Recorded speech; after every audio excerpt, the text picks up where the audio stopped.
Welcome to AP teaching classes. तो मैं हूँ वर्णा चौधरी। आप आए हैं चैनल पर पहली बार तो चैनल को कर लेंगे सब्सक्राइब।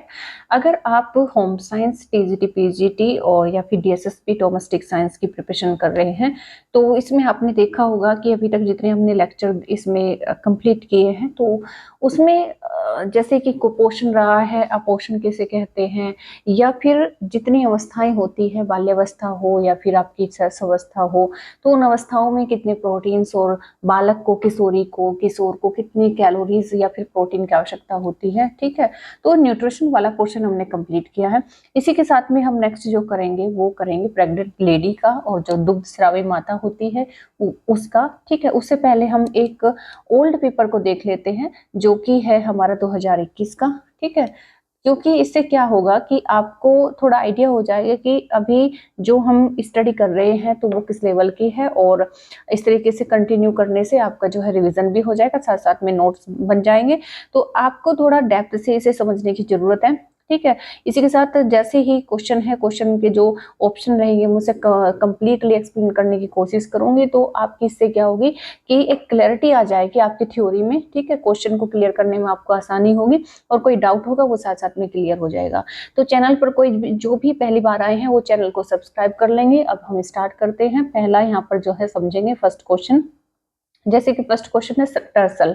टर्सल क्या होता है? टर्सल एक प्रकार का यहाँ पर मतलब कैसा प्रयास होता है। तो जो टर्सल है वो झुकाव या फिर बैठना संबंधी या फिर उठना खींचना संबंधी या फिर टांग पैर की गति या फिर हम उसे रोकना कहते हैं। तो टर्सल एक प्रकार का प्रयास है, यानी कि टर्सल जो होता है जो टकने में जो हड्डी होती है, जैसे ये तो आपका पैर है, ठीक है, और ये जो यहाँ पर मतलब पैर की ये वाली जो हड्डी होती है इसको हम टर्सल बोलते हैं। ठीक, तो ये मदद करती है किसमें? झुकने में और बैठने में। ठीक, तो फर्स्ट का हमारा आंसर हो जाएगा ए। दूसरा क्वेश्चन है हमारा, सिर पर लंबी पट्टी बांधने के लिए पट्टियों की आवश्यकता होती है।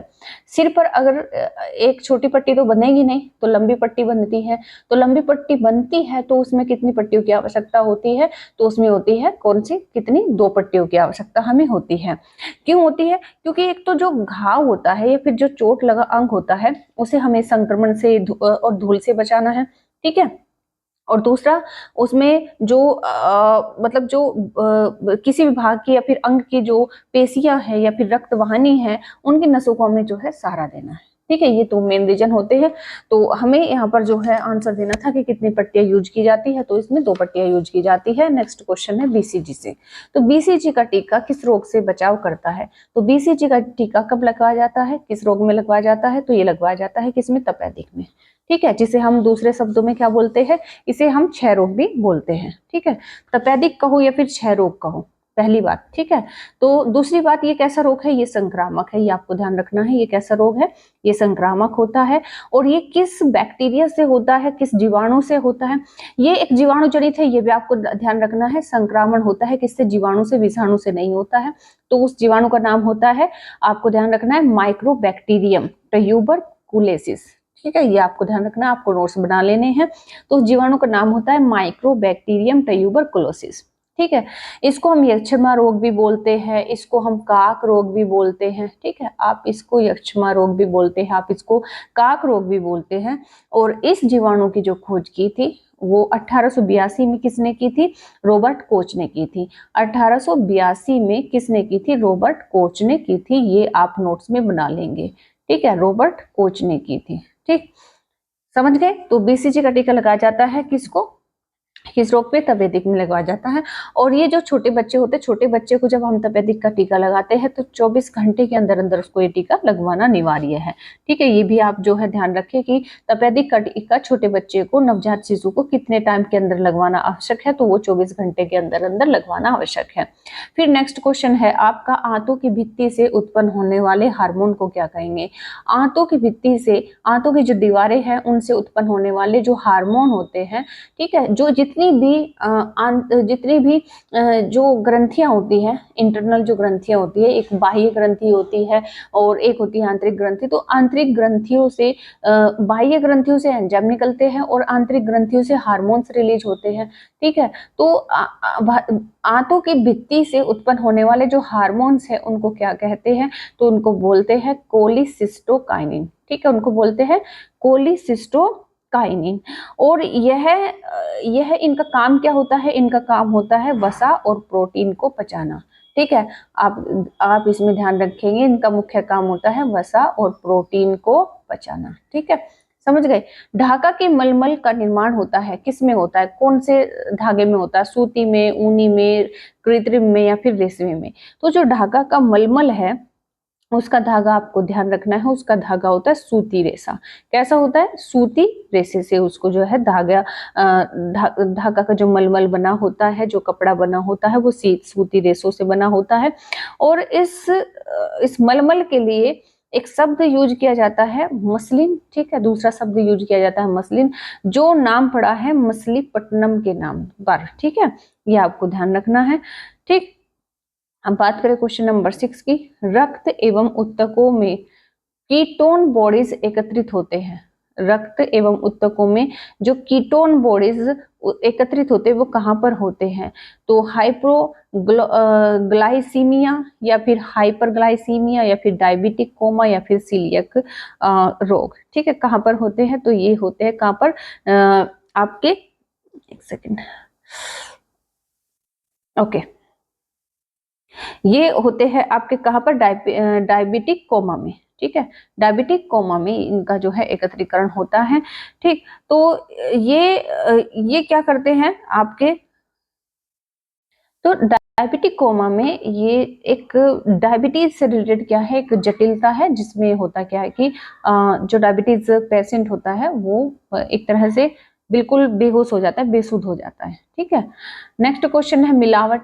मिलावट किसे कहते हैं, मिलावट किसे कहते हैं, बाहरी वस्तुओं को भोजन में मिलाने को, या फिर भोजन से मूल्यवान तत्वों को निकालने को, या फिर अधिक गुणवत्ता वाले पदार्थ के मूल्य पर कम गुणवत्ता वाले सामान बेचने, या फिर सभी। ठीक है, तो आंसर हो जाएगा सभी। अगर हम किसी भी बाहरी वस्तु में भोजन मिला देते हैं तब भी उसको मिलावट माना जाएगा, भोजन से मूल्यवान तत्वों को निकाल देते हैं तब भी उसको मिलावट माना जाएगा। इन सबको क्या है, हम मिलावट के रूप में देखते हैं। ठीक है, मिलावट को रोकने के लिए जो कानून बनाया गया था, खाद्य सुरक्षा अधिनियम, वो बनाया गया था कब, 1955 में। ये आपको ध्यान रखना है, खाद्य सुरक्षा अधिनियम लागू किया गया था 1955 में। ठीक है, जिसे फूड प्रोडक्ट ऑर्डर भी कहा जाता है, जिसे फूड प्रोडक्ट ऑर्डर भी कहा जाता है। नेक्स्ट है आपका उल्टा टाका। उल्टा टाका किसे कहते हैं, उल्टा टाका हम कहते हैं पर्ल टाके को। किसको कहते हैं, पर्ल टाके को कहते हैं। इसमें क्या किया जाता है, इसमें दो कपड़ों को मिलाकर बिल्कुल किनारे पर धागा भर देते हैं। ठीक है ना, दो कपड़े जैसे आपस में मिला लिए, उन पे क्या कर देंगे कि किनारे को पकड़ के और किनारे पर धागा भर देंगे, फिर उन्हें उलटकर जो है, उन्हें जैसे ही हम उलटते हैं उनमें उलटकर जो है धागे को फिर से मतलब एक साइड से भर देते हैं। तो ये ऐसे हो जाता है, मतलब जब हम उसको कपड़े को उल्टा करके देखते हैं तो बहुत ही सुंदर मतलब सिलाई हमें नजर आती है, बहुत ही साफ सुथरी। तो इसको कहा जाता है उल्टा टाका। नेक्स्ट है आपका ग्रह व्यवस्था। ग्रह व्यवस्था एक व्यवहारिक विज्ञान है। ये कथन किसका है, तो यहाँ पर डायरेक्ट आंसर लेंगे तो ये जो है कथन हो जाएगा आपका कोटजिन का। ठीक है, आंसर हो जाएगा इसका कोटजिन। नेक्स्ट क्वेश्चन हम देखेंगे। नेक्स्ट क्वेश्चन है निम्न में से कौन सा शुद्ध तरल आहार नहीं है। अगर हम शुद्ध तरल आहार की बात करें, शुद्ध की बात हो रही है, तरल आहार तो यहाँ पर सभी है, लेकिन अगर शुद्ध की बात करें जो अच्छे माने जाते हैं, जैसे कि फ्लो का रस है, जैसे कि नींबू पानी है, या फिर दाल का पानी है, ये सभी शुद्ध है। लेकिन हम चाय को शुद्ध तरल आहार के रूप में जो है नहीं काउंट करते हैं। ठीक है ना, ये पेय पदार्थ तो है लेकिन इसको शुद्ध के रूप में हम नहीं देखेंगे। चाय को वैसे भी जहर के रूप में देखा जाता है, इसको पीना बहुत ही हानिकारक, हार्मफुल माना जाता है। नेक्स्ट क्वेश्चन है कंथा कढ़ाई कहाँ से संबंधित है। कांता कढ़ाई कहाँ से संबंधित है, तो इसका आंसर हो जाएगा बंगाल से। ठीक है, कांता कढ़ाई पश्चिम बंगाल से संबंधित है। इसमें क्या करते हैं, इसकी विशेषता देखो, यहाँ से क्वेश्चन बहुत बार पूछा जाता है कि वह कढ़ाई कौन सी है जिसमें पुरानी साड़ियों और धोती के सूती कपड़ों को जोड़कर निचली मतलब एक तरह से वो बनाई जाती है, एक लंबी साड़ी बनाई जाती है, लंबी जो है परत बनाई जाती है। तो वह कढ़ाई कौन सी होती है, तो वह होती है कांता कढ़ाई। ठीक है, जो कि पश्चिम बंगाल में प्रचलित है। तो ये आपको ध्यान रखना है। ठीक, क्वेश्चन नंबर 12 है बालक का सामाजिकरण कहाँ से प्राप्त होता है। तो सामाजिकरण की जब बात आती है तो कहाँ से प्रारंभ होता है या फिर कहाँ से प्राप्त होता है, तो स्टार्टिंग कहाँ से होगी आपको ध्यान रखना है। ठीक है, तो उसके परिवार से ही, उसकी फैमिली का ही, जो उसके माता पिता प्रथम उसके शिक्षक होते हैं, तो परिवार से ही उसके सामाजिकरण स्टार्ट हो जाता है। यानी उसे अच्छी अच्छी बातें, बुरी बुरी का अंतर, ये सब कुछ सिखाना जो है कहाँ से शुरू हो जाता है, उसके परिवार से शुरू हो जाता है। नेक्स्ट क्वेश्चन है वृद्धावस्था में कैल्शियम की कमी से कौन सी बीमारी उत्पन्न हो जाती है। बात हो रही है वृद्धावस्था की, तो वृद्धावस्था में कैल्शियम की कमी से आपको हो जाता है ऑस्टोपोरोसिस, यानी कि हड्डियों में छेद होना। ठीक है, ये कैल्शियम की कमी से होता है और इसमें अस्थि खनिज घनत्व कम हो जाता है। अस्थि खनिज घनत्व कम यानी कि BMD हो जाता है। BMD का मतलब होता है बोन मिनरल्स डिफिशियंसी। ठीक है, इसकी फुल फॉर्म होती है, ये आपको ध्यान रखना है, ये क्वेश्चन पूछा जा चुका है। BMD की फुल फॉर्म या फिर BMD से आप क्या समझते हैं, तो BMD का मतलब है अस्थि खनिज घनत्व का कम हो जाना। ठीक है, समझ गए। क्वेश्चन नंबर 14 है प्रसार शिक्षा का प्रथम चरण। प्रसार शिक्षा का प्रथम चरण कैसे होता है, ध्यान आकर्षण से, संतुष्टि से, रुचि से या फिर इच्छा से। तो देखो सबसे पहले तो जो प्रसार शिक्षा है जो दी जाती है बुजुर्गों को, जो नीचे दबके के लोग होते हैं, ठीक है, उनको दी जाती है। तो सबसे पहले उनको जो है उस शिक्षा की तरफ आकर्षित करना होता है, तो ध्यान आकर्षण पहला इसमें चरण आ जाएगा और सबसे लास्ट में जाता है सेटिस्फिकेशन यानी कि संतुष्टि। तो पहला यहाँ पर आ जाएगा ध्यान आकर्षण। नेक्स्ट है इसमें क्वेश्चन लीलन तंतु फिल इन द ब्लैंक्स के तने से प्राप्त होता है। तो लीलन तंतु कौन से तने से प्राप्त होता है, तो फ्लैक्स के पौधे से प्राप्त होता है। किससे, फ्लैक्स के पौधे से और तने से होता है। ये आपको ध्यान रखना है निम्नलिखित में से कौन सा जो है तंतु तने से प्राप्त होता है, तो आपको ध्यान रखना है वो लीलन होता है। ठीक है, तो लीलन का तंतु तने से प्राप्त होता है, ये क्वेश्चन भी पूछा जा चुका है। कौन से पौधे से होता है, कौन से पौधे के तने से होता है, तो वो फ्लैक्स के पौधे से होता है। ठीक है, इतना आपको ध्यान रखना है। नेक्स्ट क्वेश्चन है कि निम्न विषयों में से कौन सा निंद्राकारी विष है।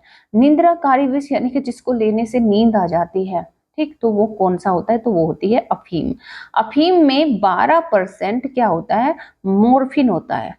मोर्फिन एक ऐसा पदार्थ है जिसे लेने से क्या आती है, नींद आती है। ठीक है, समझ गए।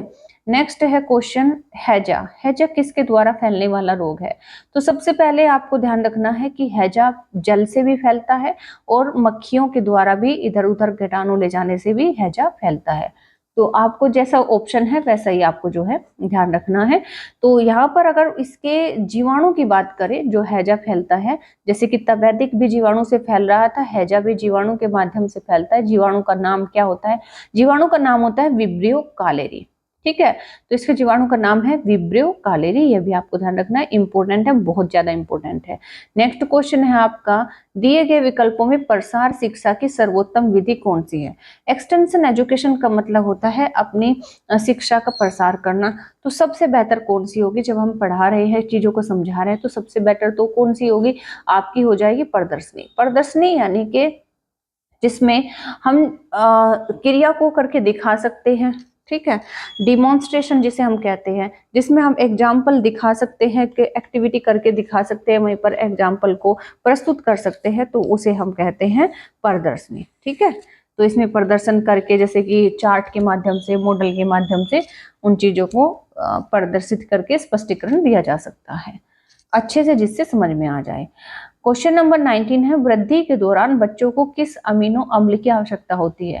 जैसे बच्चे ग्रोथ कर रहे हैं, बढ़ रहे हैं, तो अमीनो अम्ल की आवश्यकता होती है कि नहीं होती है, बिल्कुल होती है।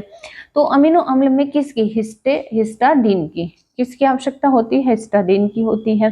ठीक है, किसकी होगी, हिस्टाडीन की होगी। ठीक, ये क्या होता है, मतलब इसमें ये प्रोटीन के, इसमें प्रोटीन का जैव संश्लेषण किया जाता है।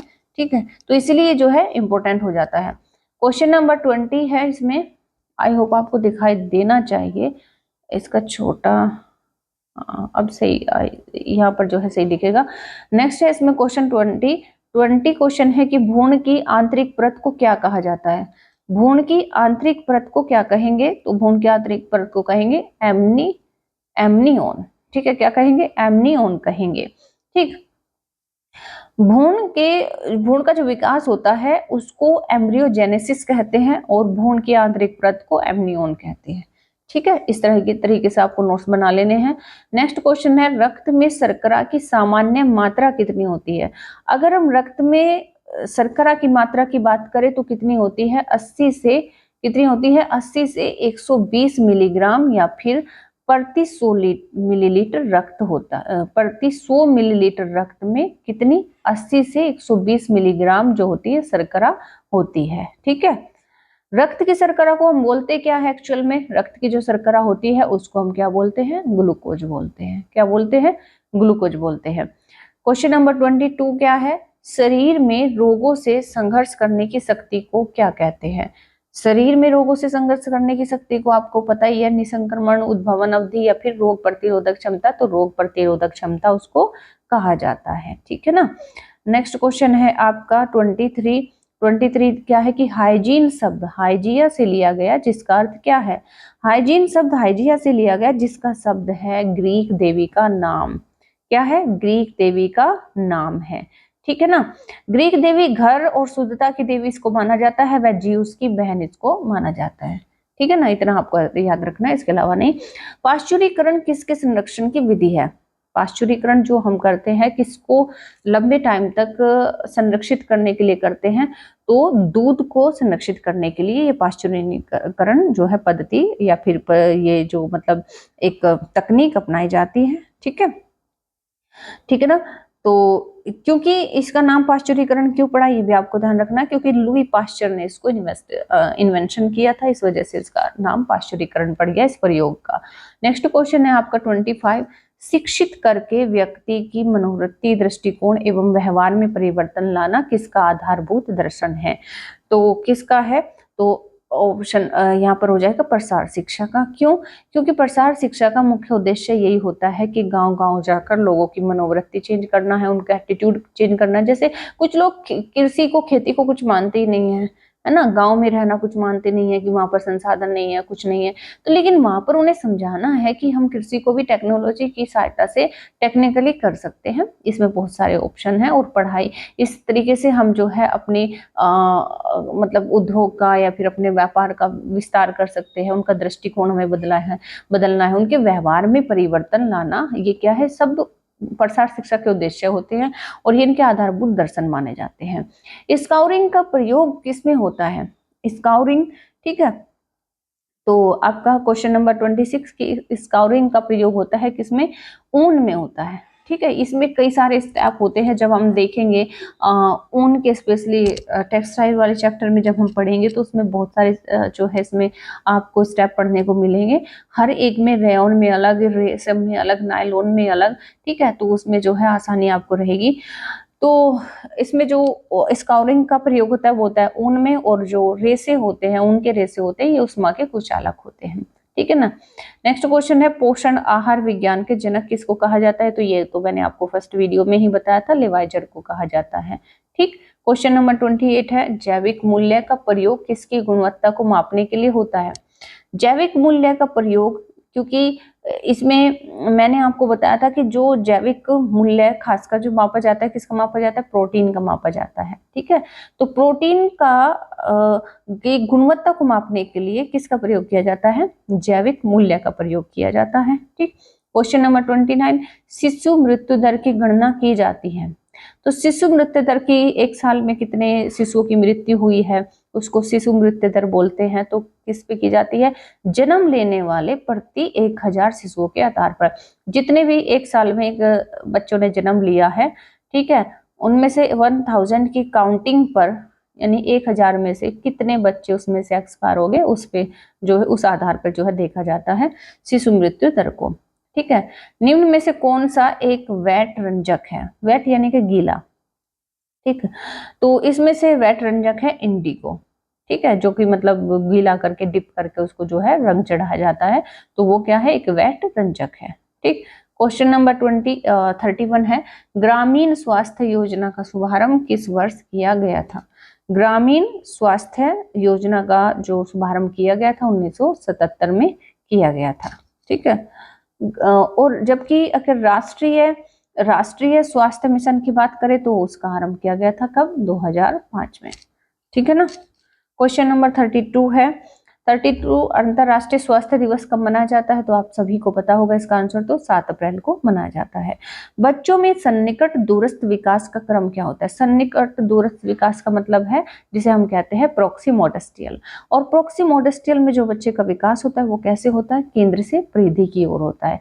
सेफलोकोडल में सिर से पैर की ओर होता है, लेकिन प्रोक्सीमोडेस्टियल में जिसे हम कहते हैं समीप दूराभिमुखी, सन्निकट दूराभिमुखी, ठीक है, जिसे तो वो होता है केंद्र से परिधि की ओर, यानी कि केंद्र से बाहर की ओर इसमें विकास होता है। ठीक। क्वेश्चन नंबर 34 है ICMRNIN। ठीक है।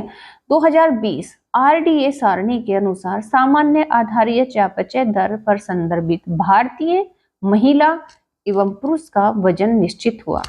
तो एक जो आइडियल होता है ना, तो मतलब कितना जो है चयापचय के आधार पर, आपको ध्यान रखना, आधारीय चयापचय के आधार पर जो मतलब निश्चित हुआ, तो वो कितना था? वो था आपका 65 किलोग्राम पुरुष का और 55 किलोग्राम महिला का।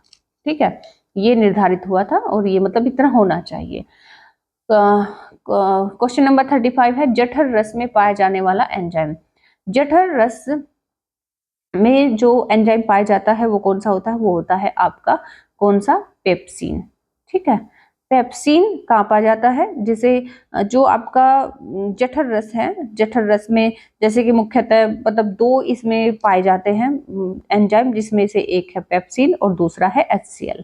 ठीक है, इसी के साथ एक और पाया जाता है जिसका नाम है HCl, जिसे हम कहते हैं हाइड्रोक्लोरिक अम्ल।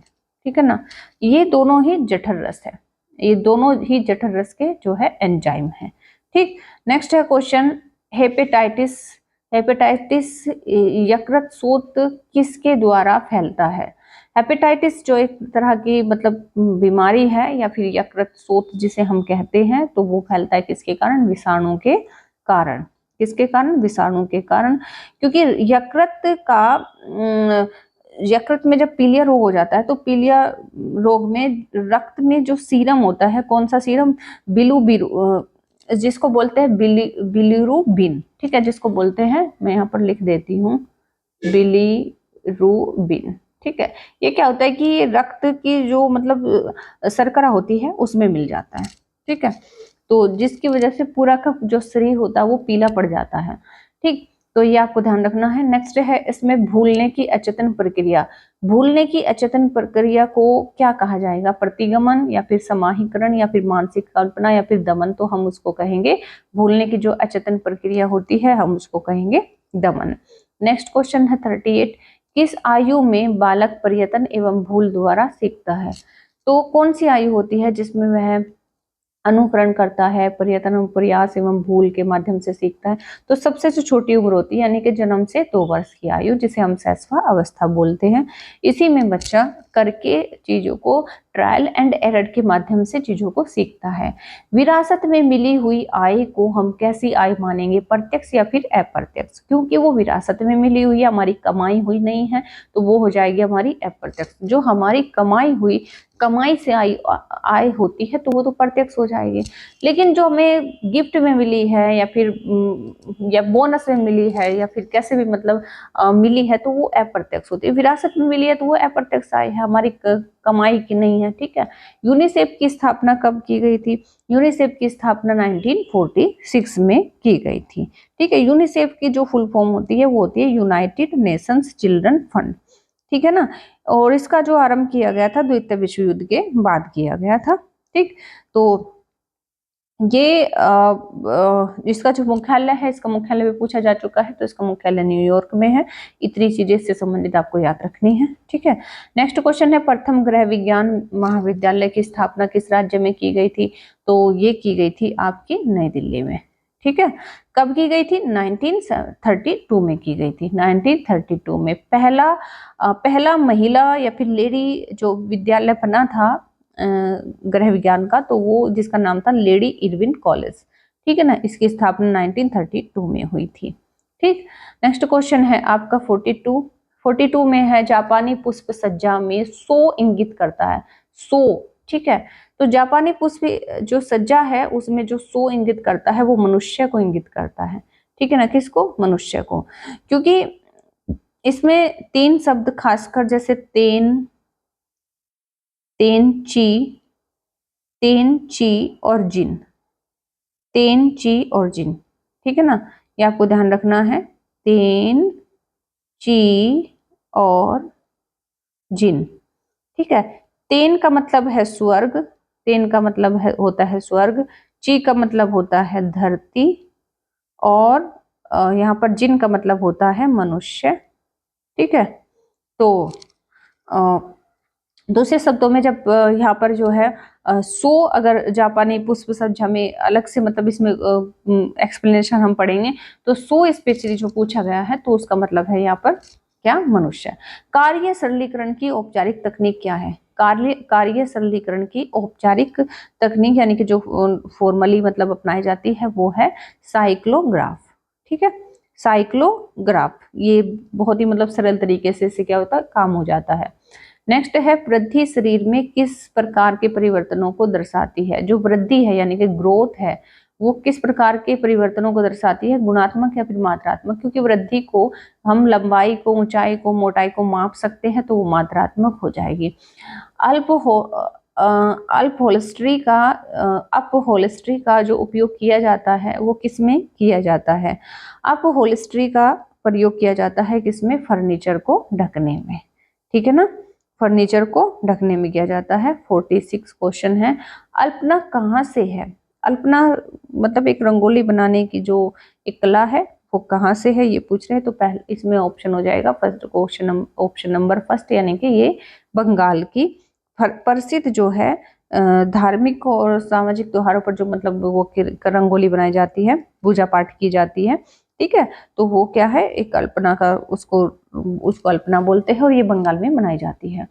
परिधानों में राफल्ड कॉलर प्राय किस आकार के गले में लगाए जाते हैं, जो राफल्ड कॉलर होते हैं, राफल्ड कॉलर, ठीक है, तो वो किस प्रकार के परिधानों में लगाए जाते हैं, तो वो गोलाकार में लगाए जाते हैं, ठीक है ना, राफल्ड कॉलर, तो जिसको फोल्ड करके मतलब कॉलर का जो है रूप दिया जाता है तो वो गोलाकार में परिधानों में लगाए जाते हैं, ठीक है।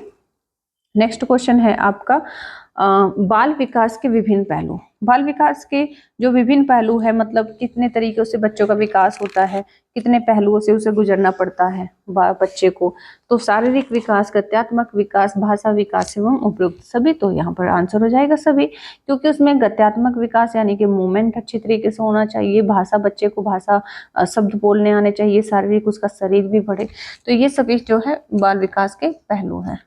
जाइगोट किसे कहते हैं, जाइगोट, ठीक है ना, शुक्राणु को, अंडाणु को या नए कोष को या फिर क्रोमोसोम्स को, तो जाइगोट किसे कहते हैं, हम कहते हैं किसको, नया कोष को, ठीक है ना, तो क्योंकि 2 युग्मक कोशिकाएं जब संयुक्त होकर जाइगोट या फिर निगुनज बनाती है तो हम उसको गैमिट जाइगोट बोलते हैं, ठीक है ना, तो जाइगोट क्या है, जाइगोट को हम नया कोष भी बोलते हैं, ठीक।